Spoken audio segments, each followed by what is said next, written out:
Hello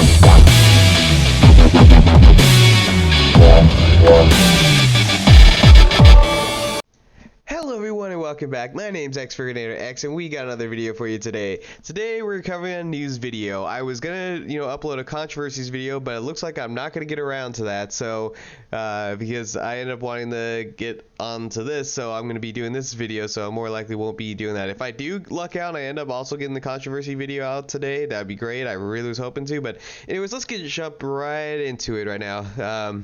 So they came out with the May 2019 update for the Halo Reach on MCC, and they did a live stream of it. Unfortunately, I didn't watch it. I was unfortunately busy, but I was reading the Halo Waypoint article that just came out, the development notes, and there's already a few other people like Kevin Cole that already covered this stuff, so I'm not gonna go into each individual detail that he covered in his video, but I'm gonna cover some of the highlights that happened. So one of the things, the biggest thing that I noticed on there that they went to depths about talking about, which I did a video on that, which I was mostly right. I was actually almost on par with exactly what ended up happening, almost, not entirely, but which was bloom. I did a video about, talking about bloom, spread, flinch, and recoil, how all those mechanics work and whatnot, and what they probably might do for Halo Reach due to how they normally keep the games to the most updated version. Well, that's what they kind of did. So if you don't know, there's 3 different versions of the multiplayer in the original Halo Reach. There's the vanilla, which is what the game was at launch, no change, etc. And then there was the title update, which was 85% bloom instead of full 100%. This meant that your bloom would never go outside the ridicule range, which meant you would be able to fire more accurately and be able to fire at a much faster rate rather than trying to have to be really forced to slow down your fire, which really slowed down the gameplay. And then there is what they call anniversary, which is supposed to be meaning Halo Combat Evolved Anniversary, because Combat Evolved didn't have its own multiplayer, so they kind of implemented it into Reach with an update for some of the maps that were from the original Halo CE, but updated with Halo Reach graphics, and well, not just updated with the graphics, but like full-on modeled and everything. Like Tombstone was one of them, and or is it Battle Creek, not Beaver Creek? But yeah, they had a few of those maps from back in the day, and they just brought them back modeled and everything. And so what they did is they came out with a playlist called the Anniversary, which basically took away sprint, and there was no bloom at all, 0 bloom entirely. So in this case, I was pretty much right for the most part. I was going to say that they were going to go almost entirely title update, that they weren't going to do in the other 2, and some other people suspected that as well, because Halo CE already has its own multiplayer, so there wouldn't be really a need for it. But I guess they are going to try and do that, and they're also going to do some vanilla versions, but for the most part, almost all of it is going to be TU update. There's only a few things on here that are just not going to be that, but for the most part, everything else is going to have the title update, and that's going to be the 85% bloom. With that, there's also going to be some other bonuses, which means that armor lock is not going to be as ridiculously overpowered. If you guys know, I'm actually working on a video about that, but yeah, that was the most controversial armor ability that ever existed in Halo. There's a few others that are good runner-ups, but they'll never beat armor lock. There's so much hate for that. It's just like, some people, they even mention armor lock, it's like they get triggered to have PTSD every time they think about it. Yeah, there's just so many, there's so many just bad memories of just how everyone used that armor ability to a ridiculous extent, because it was so multi-use. It was supposed to be meant for, if someone was, coming at you with a vehicle, that if you did it at the right perfect time, that it would destroy them. And unfortunately, that did break the rock paper scissors kind of gameplay with land vehicles, air vehicles, and infantry. But it ended up being being this really broken thing where you could, if you got stuck, this actually was one of the things that got changed in the title update. If you got stuck with a sticky, all you had to do was just activate the armor lock and go to armor lock, and it would peel off the sticky grenade and even sometimes send it flying a little bit, and you could kill someone that's the enemy that threw it at you. So you could just reject the sticky grenade back at the person. And there were so many things that were so wrong with it. They did fix it in the title update. There's a lot of things that now make it weaker. Like, for example, if you shoot a grenade launcher at it and you use the EMP detonation effect where you hold it and then let go, it'll actually force them out of the armor lock. And also the armor lock doesn't last as long. I think it takes also longer to cool down. So for the most part, that's some good news that the bloom and the armor lock, two of the most hated, despised things about Halo Reach, are going to be getting fixed. They are also going to be doing seasons, but what's the cool part about this is, unlike back in the day when they did seasons, you're not going to miss out on anything if you don't play that exact season. So if you're like, you're going to be gone for that season, you're going to be, away going on vacation, don't panic. They're not going to, say, oh, if you're not playing this season, you're going to miss out on everything. Because I hate that. I have literally emblems in my Halo 5 emblem list that I'll never be able to get because I was just gone that month, and I'm never going to get it. And I can't, take a time machine and go back to get it. So, yeah, there's a lot of people that complain about that because it's kind of like just forcing you to have to play every month. So, yeah, that wasn't very well liked. Also, another good news is that there is going to be this is going to be added to the mixtape. So you're going to be able to have options to choose what you want to play. So that's going to be really cool as well. So for the most part, you're going to have the choice to be able to choose some of the things. But that's why I was thinking that the title update was going to be for almost everything, because you can't have two different Slayers and two different, team objectives and so forth. One with title update and one without, because there's already it's hard enough to get enough people populating the game. And if you have that many playlists, you're screwed. If anyone remembers back in the day when they brought the title update, it literally split the community in half. There was literally half the community on the TU and half the community on the vanilla still of the original. No one liked it because it literally killed the population overnight. And then when they added the arena, it just or not arena, the anniversary, it was just, yep, there goes everything. So the problem is just having three different playlists just did not work just to please every person in it. So they are going to have a mix of them. There's going to be three different types of playlists existed back in the day, but they're only going to apply to a few things for some of them. The title update is going to apply to pretty much everything. It's going to be the standard. The only things that will not be applied to is like campaign, firefight. They are still debating how they're going to do it, but they're hopefully going to try and implement a way where you can choose title update versus non-title update and anniversary options for custom games. Invasion will not have the title update. It'll be vanilla as well. And I believe they also said Infection, they're probably going to stay with the vanilla version, but they may also add some title update variants as well. There is going to be a Reach Hardcore, which will it's one of the ranked. There's going to be two ranked ones. There's going to be the Halo Reach Hardcore, which will feature 0 bloom and no sprint. So that's basically the anniversary, where there's no armor ability kind of things, and there's no I'm not sure if they might add armor abilities in there just without the sprint, but that's how anniversary was. But no bloom and no sprint, or otherwise known as ZBNS settings across all of the MLG V7 maps and game variants.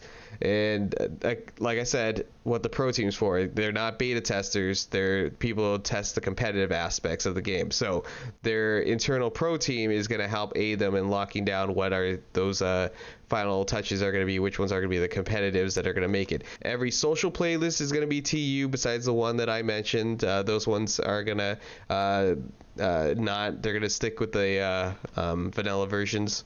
Also, something I want to cover real briefly, because I know a lot of people are freaking out about this. There was a fake image going around saying that, basically without saying exactly, we're trying to make it look like 343 had decided to go to the Epic Games Store by someone cleverly photoshopping out the word Steam and replacing it with Epic Games. It looked pretty on par, but everyone saw the official one and knew that it was a fake. So that there was still, some people that didn't see that, and they were like still worried about it. And then they saw the update of the developer notes, and they freaked out a little bit more. So rest assured, it's not coming to the Epic Games Store. They just talked about how difficult it is to make this game work, because it's putting so many games into one game. It's taking all these games from over the years and putting it into one disc, or just one game, whether you play on PC or whatnot. But because of that, there's 11 different engines that are being used, and one of the engines that's being used is the Unreal Engine, Unreal 4. They're using it for the UI interface. They want to be able to do certain things that unfortunately the older engines are just not going to give them the desired effect that they wanted, that they believe that the fans want to have. So because of that, they're not going to use the engines that they had in there, because it just wasn't giving them what they wanted. So they're using the Unreal 4 engine, which I know from my small experience I had with the Unreal Engine when it came to user interface stuff like that, it's actually really, really well made. Even though unfortunately, again, I don't like the Epic Games Store, so I'm not trying to promote it or anything like that, but the Unreal Engine, the engine itself actually is really good with user interface. So it's one of its key aspects, so I see why they decided to use it. But yeah, just because they're adding the engine just for that one aspect, they're not overall replacing all the rest of the game to fit onto the Epic Games Store. So don't worry, don't freak out, because I know a few people were like having heart attacks, going, oh my god, it might be official, it might be going to the Epic Games Store, just because one of the 11th engine being added is the the Unreal Engine 4. But again, most games run on typically like one engine, but because of the fact that there's 11 engines, running, it's a lot of mess. It's like a big mess, because you got Halo Reach, you got Halo 2, Halo CE, Halo CEA, Halo 2, Halo 2A, Halo 3, Halo ODST, Halo 4, Halo, and I forgot how many others, other things. There's other things of engines being used that aren't just for the games themselves, but yeah, you get the point. There's just a lot of them, and yeah, that's also they explain like the reason why it's not so easy just to copy and paste and get this all up there is because stuff like uncapped frame rates make it that difficult. Be able to allow it to have some of those aspects of the game that gamers want, unfortunately make it so difficult to be able to just plug and play, even though the games theoretically could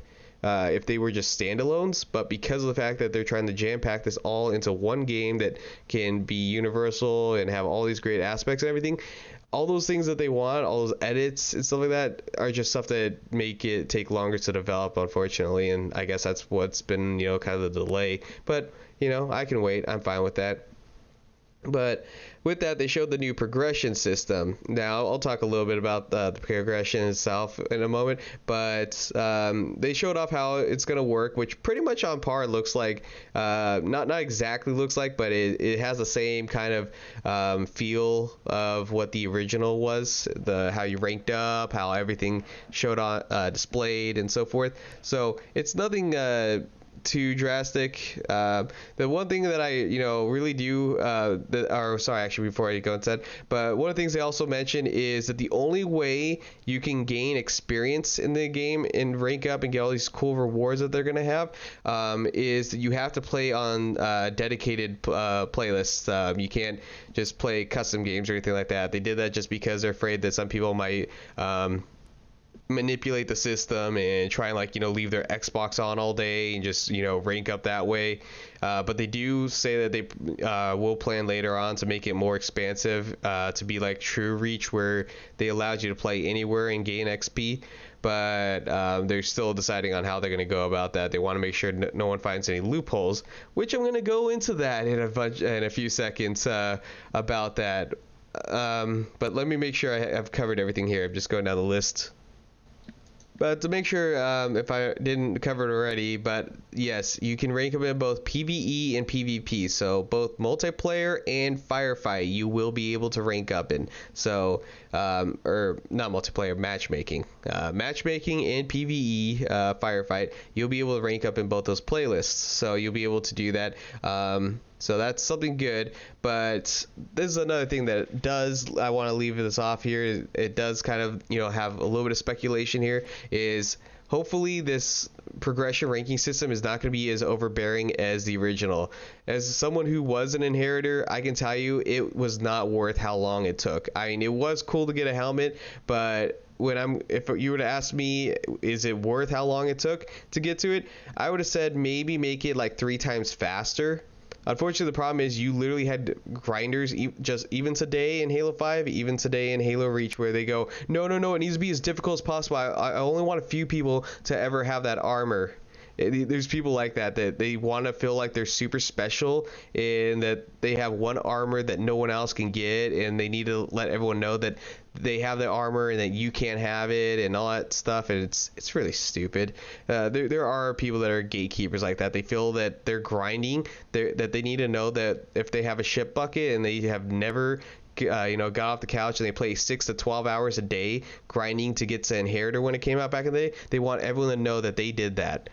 And it wasn't really that great. That people like to think that the progression system was that amazing, but we kind of forget all the stuff that went around back in the day. There were some people that played a ridiculous amount of hours, and it was really unhealthy. And there was stories about that where people just played way too long, and some people got dehydrated and ended up having to go to the hospital. All sorts of stuff like that, where people just push themselves to the limit just to get to that stupid Inheritor.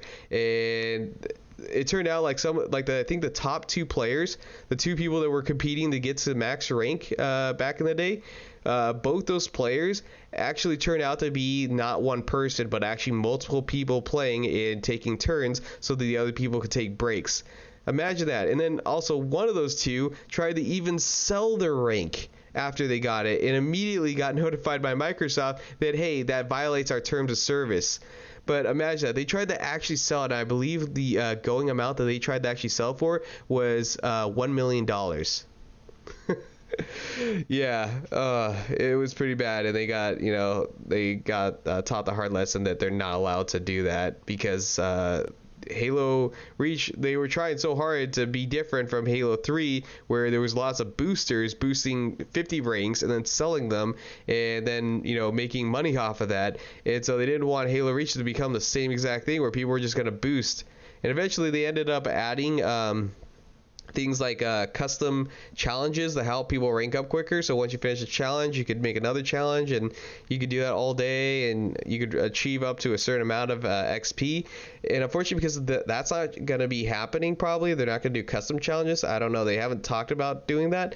And also these major special events, and probably only a few commendation challenges are going to probably exist for the Halo Reach thing. So because of that, they're not it's gonna, if they try to do the same exact system, the same amount of XP and everything, it's gonna take way longer to rank up. So more than likely they need to speed it up times 10, because the fact is Halo Infinite is only 1 year away, and so hopefully they're not going to make an overbearing system that's going to take more than a year, because people want to be able to get to max rank, enjoy all the armor, have fun with it, and then Halo Infinite comes out. And the thing is, progression doesn't hold anyone there. No one stays because of progression. If progression was so effective at keeping people to stay, why is Halo MCC having a higher population than Halo 5?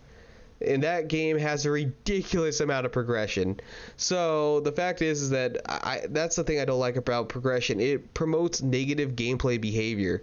Stuff that, if back in the day people played, they weren't as, negative when you played games. If someone saw a sniper rifle in Halo 2, most people wouldn't go for it all the time. It would actually sometimes just sit there. Not everyone would always run for the sniper rifle. In fact, a lot of times when I played with friends, I would always say, hey, aren't you good with a sniper rifle? And they'd be like, yeah. I go, hey, you take it. But now, because like back in the days like Halo Reach, for example, when they gave commendations, they said getting a certain number of kills with precision-based weapons, you would see people team kill each other for the sniper rifle so they could get precision-based weapons. So because of stuff like that, it helps promote that negativity of team killing and ruining the experience. And they go, oh yeah, that really helped, make Reach memorable. No, it didn't. It made people hate it. It was absolutely the most terrible thing out there. I did a video about team killing and how in friendly fire, how it's controversial, how it's become more and more of a problem over time. And one of the aspects that's promoted it is achievements and commendations and challenges. They've promoted people to start team killing more. I had a Halo 5 match where an entire 5 players on a 8v8 big team battle bullied me and 2 others, telling them, hey, we got to rank up our rocket launchers. So rocket launcher spunker commendation that just came out. So you're not going to be getting any of the rocket launchers. If you do, don't worry, we got it all planned out. We'll be taking turns team killing you just to make sure that we get it, because it's going to be about us. We need to promote our YouTube channels. They literally said this. I wish I knew which YouTubers these were, but they were complete, dicks about it. They basically implied that they wanted to get all the commendations done and they needed to show it off on the YouTube channel, how they had everything completed. People like that. And it was just like, that kind of stuff really does promote negative behavior. And if anyone goes, oh no, that was just Halo 5, man, it wasn't like that in Reach. No, it was even worse in Halo Reach. At least Halo 5, hate to say this because it's not better in any way, but you don't see this dick move used as often, because in Halo Reach it was far worse. But in Halo 5, you had people paying for the ranks to rank up quicker. People that are inheritors right now, or not inheritors, level 152s in Halo 5, a lot of them paid for the rank. It turned out someone did a thing where they actually did like a kind of like a questionnaire kind of thing, and they just asked certain people in the ranks, and they actually come to the conclusion that the higher up the ranks you are, the more likely you paid for microtransactions. And also that by factoring that in, about 80 to 90% of those 600 supposed people that have the level 152 actually paid with microtransactions to use gold XPs to get to the high rank faster, and that in actuality probably their XP amount that they actually earned in total, if they didn't, they would probably still be in the 140s and the 130s. So they didn't actually really earn it. So, but in Halo Reach, people were absolute dicks about getting inherited, or they were willing to do some lowball stuff. They were willing to do stuff like team kill for power weapons, like I mentioned, or the best example, which was firefights. When they come out with Firefight, you're like, oh yeah, Firefight, it's so fun. It was fun when you were with your friends. It was not fun if you soloed. If you soloed, you had these people that literally found hiding spots and would just hide, because one of the commendations in the game was a perfection, which meant to go through the entire Firefight match, complete it without ever dying, without losing a single life. So what they did was they found a system about what the certain requirements they needed to achieve of points. And what they did is they needed to get that certain amount of points, and once they get that certain amount of points, the game will no longer see them as AFK players, because they've achieved a certain amount of kills and points in the match. So once they got that amount, they would go to the spot where they could hide, and they would sit there the entire match and just camp. And they would leave their controller there. They'd go off and make some spaghetti or something, and basically just contribute absolutely nothing to the rest of the other 3 players. And usually, because you're so caught up with killing and reloading your ammo in the between the rounds and whatnot, that you didn't notice that there's another guy missing. And if you actually were, try to look for his waypoint, then you would see, oh, hey, look, we're on Courtyard, and this guy's hiding inside the hole on this little overhead area. And next thing you know, I remember I pushed one of the guys in there who was AFK. and I pushed him into the out of bounds area where you can push him a little bit to the side and it would be out of bounds and kill him. But this didn't always happen. A lot of times it's really hectic and there's a lot of stuff happening. And so because of that, people would actually resort to this kind of stuff, and it ruined the experience for a firefight when you had people that did stuff like this. And they did it often. It wasn't just on one map. Every map. And sometimes like there was one spot on Courtyard where you could push yourself out of the map. And so I was the only one, and the other 3 people were sitting outside the map waiting for me to do all the work, and they're all looking at me because they didn't decide to AFK it. They were just sitting there and they were going to watch me do all the work while they ranked up, which in that case I quit. And the funny part is that punishes me because I'm quitting, but they, on the other hand, are using exploits to get out of the map and rank up quicker. But yeah, it's really ridiculous like that. The fact that that stuff happens, and that's the thing. Grinding does not help the game. If grinding helped the game, Halo 5 would actually be still more populated than Halo MCC. If grinding really was better, then it would have more positive effects. But instead, grinding just promotes people to use bad behavior, play certain ways that they wouldn't normally play, and it causes just negative outcomes. Grinding has a high burnout rate. I'm not sure if a lot of people remember that, back in the day with, what's it called? Well, even today is a good example. Both Destiny and Anthem, for example. Look at those games. They're just complete grind fests. And so designing a grind fest game does not make it fun. In fact, it makes it burnout. I stopped playing the first Destiny game because I got burnt out on that grinding. And they're like, oh no, Destiny 2 will be so much different. And how did that turn out? And you guys have played Destiny 2, how did that turn out for you? About them saying that they're going to stop that. They're not ever going to stop that. That's their thing with all these RPG games now. I figured out their formula. They're just going to keep doing this every time for every game. So whenever they say, oh no, they're not going to do that anymore. No. They are so going to do that. If it's one of those RPG games like Destiny or Anthem, it's going to have that. If there's going to be any sort of reward system in a day and age when we have microtransactions, it's going to be a complete grind fest. And when you find better ways of getting better loot, what do? If you're really unfortunate, like one streamer, you get banned if you find any like loot exploit caves. But yeah, it's stuff like that ruins the experience for everyone. It does even without people being negative towards each other. It's just boring.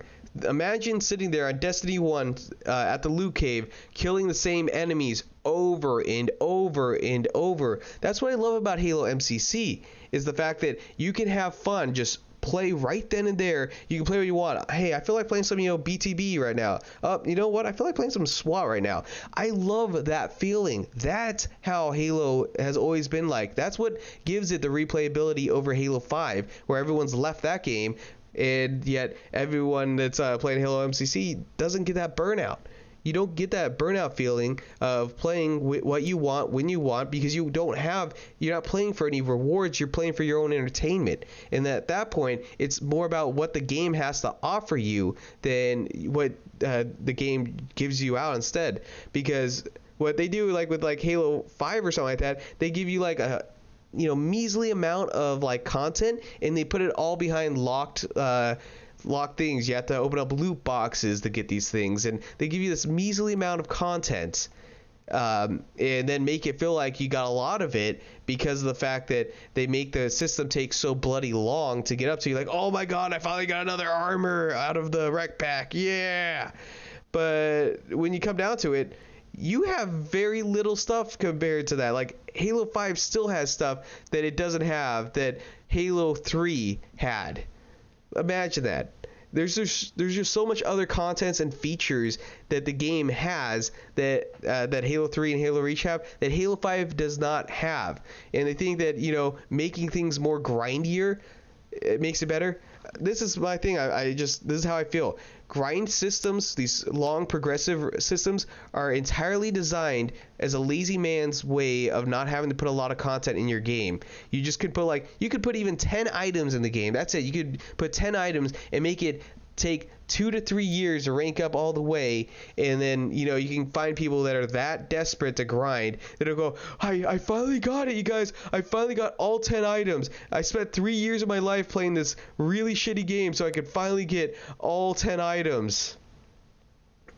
That's the thing. That's why I don't like that. And that's why it's pretty funny that, again, I did a video a while back on this, but it was pretty funny, where a bunch of people hyped up Halo Infinite news and went around and saying, oh, they're going to give us a reward if we get to level 152 in Halo 5. Oh my god, exclusive armor, and guess what? They never said that. So one of these YouTubers, Vetoed, ended up spending a shit ton of money, real money, to actually buy loot boxes, a ton of them, to rank up faster. Yeah, because that's real legit, buying loot boxes to rank up quicker. And it turned out they weren't even going to give away an exclusive armor. They said, no, if you're doing it for exclusive armor, you can just stop now. So all these people that were sitting there like paying out money, shelling out a bunch of money, and then playing Firefight with XP boosts, gold XP boosts, grinding away, turned out they wasted all that time, and they stopped playing Halo 5 right away. So imagine that. You stop playing Halo 5 because there's no longer going to be a reward. So the only reason that kept you playing was a reward. But what keeps you playing Halo MCC? The replayability. That's what makes people stay. That's what makes people want to play. So that's why, that's the only thing I went off for like, what, a 15-minute rant about this. This is the one thing that concerns me is progression. It's not just Halo Reach when it comes to MCC, but even Halo Infinite. I don't really think a progression ranking system is necessary. I'm fine if they want to put that in there, but don't make it something ridiculous. It doesn't have to be like Halo 4 where it took literally only 80 hours if you really wanted to grind for it. But something between like 1 to not that much over maybe 2 years of like an average gameplay experience is perfectly fine. But if you start making it take 5 years, like with Halo 5 pretty much, where people still... only 600 people actually got it, and maybe only like 50 out of 100 people maybe actually did it legitimately without paying for it. That's kind of ridiculous if you ask me. That's how bad it was, and hopefully we don't have that. Personally, I don't feel like progression systems actually contribute anything. It's just a delay tactic when you can't build enough content for your game. But anyways, I'm going to wrap it up. I've already, given off all the main details of this. I'm looking forward to seeing what, when it comes to the MCC, when I'm able to play it. It sounds like it's going to be a lot of fun. Also, one side thing I totally forgot to space on, but I forgot to add. One other thing that they did leave out is that, unfortunately, the GRD helmet, the one that was that missing content. She's a bitch! You know how I did a video about it, which they would add content that never got completed for the original games, like some of the things that showed like certain creatures and enemies and so forth, or even weapons. Well, with Halo Reach, there was a helmet that never fully made it in for the Halo Combat Evolved Anniversary map packs. There was supposed to be one additional armor that never ended up making it, called the GRD. Unfortunately, that will not be making it as well. They just it's not gonna happen. It's kind of weird though, because I never understood that, how it said it never made it, but yet the helmet is there, it exists, yet the helmet is not finished. I don't get that. Even if it didn't have all that customization, if it was just a helmet, I would have been fine with that for MCC. But yeah, I guess that's about it. Anyways, thank you guys for watching. Rate, comment, subscribe, and if you want to see more, just hit the notifications, hit the bell if you want to get notified when a new video uploads. And I'm gonna let you guys go, and you all have a great rest of your day. Peace.